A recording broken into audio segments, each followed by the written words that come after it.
welcome to Love Never Fails. I am Lorraine Dalrymple, the original SoFF, that sister with the fuller figure to you. And we are here on SoFF Creations for this podcast. Guesting with us today, we have Ingrid Dover-Vidal, performance poet, Caribbean songstress, guitarist, dramatist, storyteller and teacher. She has graced stages internationally, appeared on television and radio in Guyana, as well as a variety of venues in the UK.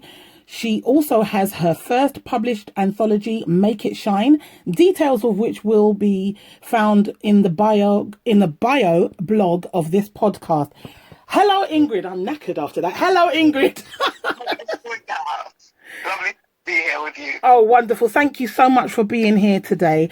I've asked you to join us because these podcasts are really about just talking about various different subjects, some of which will relate to stories that I have here on SoFF Creations. The story Maggie, which is going to come out at the same time as this podcast, is about forgiving somebody who really did wrong you. So I am asking you today for this subject matter, how do you feel about truly forgiving after a wrong is done to you? Wow. Truly forgiving after a wrong has been done to me. Well, my mum and my dad, but mostly mum, always brought me up to, especially during growing up times, the people who offend you first will tend to be your family. Oh, gosh, yeah. Tend to be family. So that was the testing ground for forgiveness for me. And with my brothers, for example, my oldest brother, we're 8 years apart.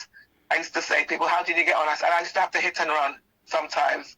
But as we grew older as adults, there'd still be times when perhaps I would have more control over things, over the finances perhaps, than he felt he should. And then I'd get sometimes a lot of maybe abuse or just difference of opinion on things. And I'd be made to feel small. And times like that, I kind of feel the hurt, the pain. Or if any time as growing up, my mum lived with us in her latter years. And whenever I'd go up to her and share, she'd say, look, don't mind your brother. He's your brother. Fine. So my parents instilled in me that idea of forgiveness and not to hold on to bitterness. Yeah. Going forward, there are times though when things really, really hurt you. What hurt you so much, words, people say, we know the old adage, sticks and stones will break my bones. Words will never hurt me, but sometimes words, and especially with the modern communication, when it's said, oftentimes you could forget it more easily. When things are written down, they go a lot more deeply. Yeah. You can see it, i.e. with a text or on social media. Yes. What form they take, and you got it there, and it's you feel like Lady Macbeth. You wish you could just say, "Out, damn spot." Yeah, exactly. I mean, that's what's so dangerous about social media, I suppose, because, like you said, it's written and therefore it lasts. Whereas the spoken word, I mean, my mother used to say things like, 3 things cometh not back: the spoken word, the sped arrow, and time. And I guess you can say sorry for what you said. You can go and pick up that sped arrow, maybe use it again, but time doesn't roll backwards. And that's probably why it's so important to be able to forgive. But my goodness, it's hard.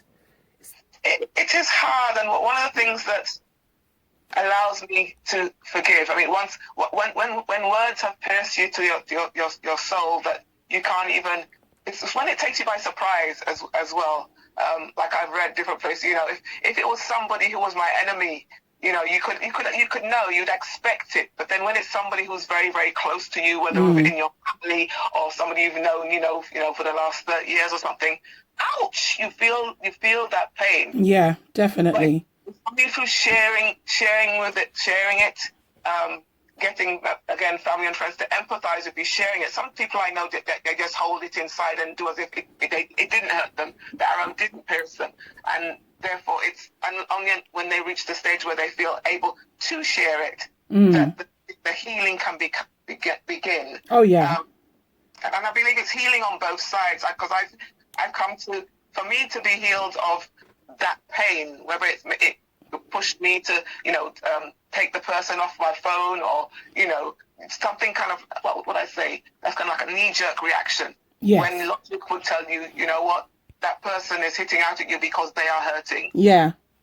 They are hurting perhaps more than you. And my faith has helped me to recover quite quickly. So that even things people have done, whether they've, failed me on my teaching practice, whether they had low expectation of me when we were at school, which again, I know, obviously not just me, one suffered from that, generations have suffered from low teaching expectation, or your lecturers not just saying, yes, that's good, and not really telling you how to get a higher grade, things like that. When I look back and I understand racism, and I understand, not intentional, institutionalized racism, and you look back and you think, you can feel, I've been kept back by these big things. And yet, when you look and look at, and you think, well, but look at where I am. If I hadn't had that challenge, if I hadn't had that change of direction, if I hadn't had to persevere through that difficulty, I wouldn't be the person that I am. So again, like my mom, you always feel encouraged that it's been a part of my journey. Right. I would say this, because you and I were both brought up here. I mean, I was born in the UK, and I have Guyanese parents. So do you. In fact, our having Guyanese parents is pretty much what brought us together. A subject that we could add at the end. But what I will say is, you had pointed out something just now, because we have got on and we have done a lot in our lives. I'm talking about you and I, but but also Black people who were born here in the UK, and we've strived and we've persevered, which was actually one of my school mottos: strive and persevere. But as Black women, yes, you did say something about that when people hurt you, it makes you feel small, and I know that as Black women, we are made to feel small. We're not supposed to be strong in any way, shape, form, or capability, and it can hurt. And a lot of times, you have to find a way to suck that up, because there is no one who's going to say sorry. And therefore, it's a forgiveness that you have to put out. I mean, I don't know how you feel.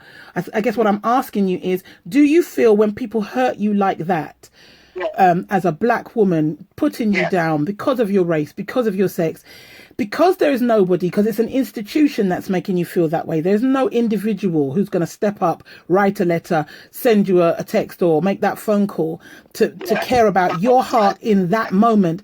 Do you feel that's a forgiveness that you then have to you have to sort of put out there and kind of suck it up? And do you think that's healthy? I'd more say it as it built my resilience, because again, our parents encourage us to make the most of every opportunity. And the biggest crime we could do, or injustice we could do to ourselves, is even when we fall or we're being tripped up, is to stay down. Yes. And what empowers us, there's an empowerment. I've taken my driving my driving test, I think I passed it on the 4th time. Right. I didn't know that. I did not know that. Yeah, but I persevered. You I did. had a little one, and I was like, I need to drive now. There was suddenly, having grown up with a dad who worked on British Rail, I had my free pass.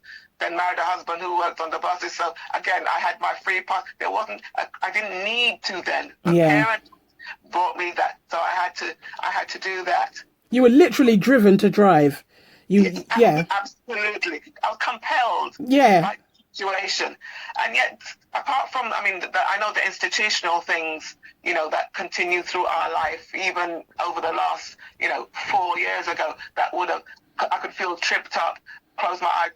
I gained a strength that made me decide, I'm going to become a writer. I'm going to give the way in which I was treated. It's just, again, a kind of symptom of the previous things. It hasn't changed, just like they've been saying, Britain is still institutionally racist.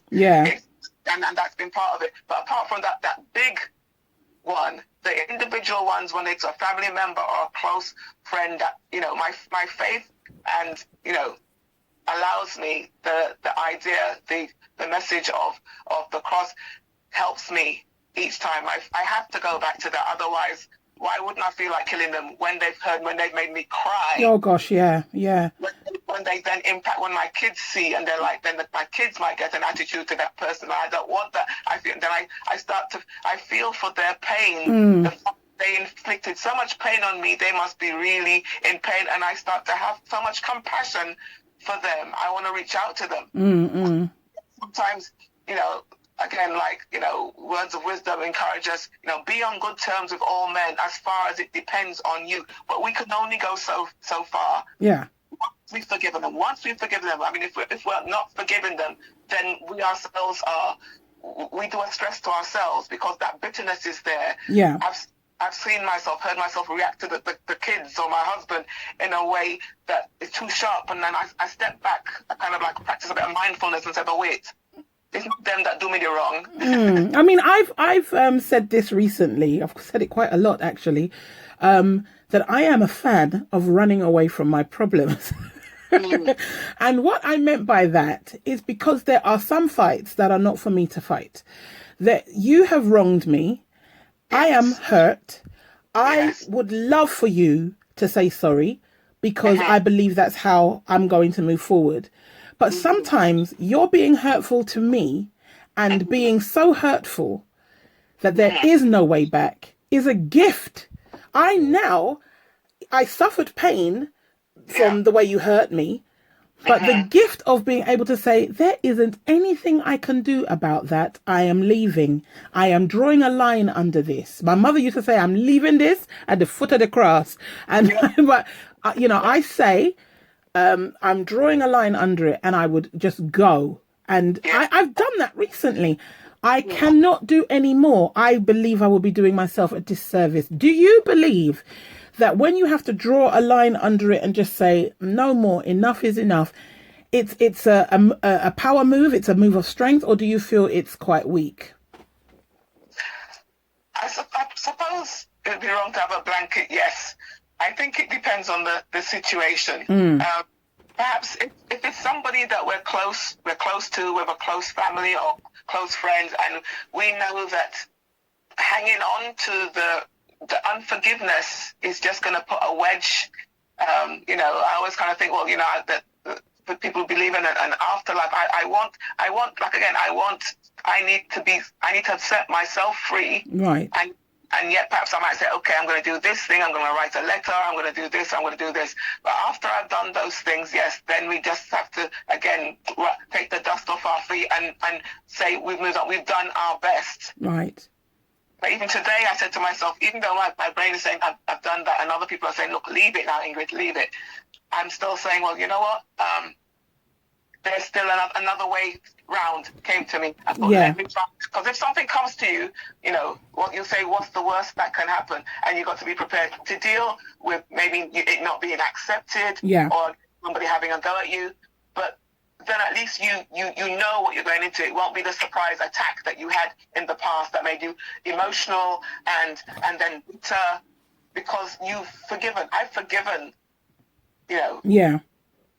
people who have hurt me in that way. And now I'm more of a, like I said, compassion is what I want to offer them something. I want them to have a clear conscience because especially if it's family, it can have an impact on the next generation. I don't want when I've gone that my kids will have a negative attitude to anybody, whether it's family or close friend. I want them to live good. I want to try and pass on again for them. If I decide I'm going to stop my feelings, I'm going to curse them out and stuff, they will internalize that and think, well, that's the way to go. Yeah. And they know they need to forgive even for their own mental health. Yeah. I did have that as a child. I used to think, Mummy, but why are you allowing this? I don't think my language was as sophisticated to say allowing, but that was where my thought was. I would feel someone wronging my mother and my mother still being very much, the kind, giving spirit that she was and still do for people. Mum was a cake baker. She made phenomenal black cake. She made every kind of cake and she iced and decorated cakes too. So you always have people saying, oh, girl, I ain't got all the money, but I'm going to give you. So one day I came out of the kitchen with the largest knife I could find. And I put it to the cake. And my mum said, Lauren, what are you doing? And I said, I'm cutting this cake in half.